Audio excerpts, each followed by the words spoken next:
Pension कामगारांचे हक्काचे आहे. विष्णू कारंपुरी महाराज. लंगर विडी कंपनीच्या व्यवस्थापकांना कामगार सेनेचे निवेदन.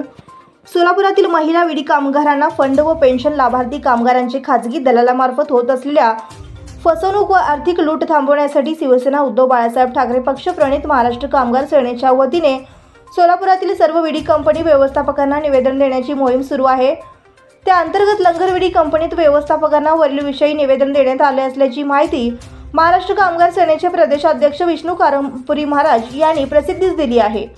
लंगर विडी कंपनीचे व्यवस्थापक श्री बुगडे साहेब यांना देण्यात आलेल्या निवेदनात वरील विषयास अनुसरून विनंती करण्यात येते की आपल्या विडी कंपनीत काम करणाऱ्या महिला विडी कामगार रिटायर झाले किंवा राजीनामा दिलेल्या कामगारांना केंद्रीय कामगार मंत्रालयाच्या फंड विभागाकडून पेन्शन व फंड मिळतो. या कामगारांसाठी आपल्या कंपनीकडून नेमणूक केलेल्या फंड सल्लागार काम पाहतात. असे असताना कंपनीतील कर्मचारी, ब्रँच मॅनेजर, चेकर, पानवाला, तंबाखूवाला व इतर कर्मचारी त्यांच्या हितसंबंधित असलेल्या माणसांकडे महिला कामगारांना जाण्यास सांगतात. यामुळे विडी कामगारांची आर्थिक लुबाडणूक होत आहे.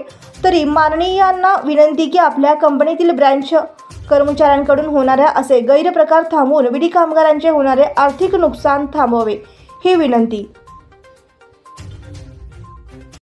बंधुप्रेम न्यूज चॅनलला लाईक, सबस्क्राईब व बेल आयकॉन दाबायला विसरू नका. धन्यवाद.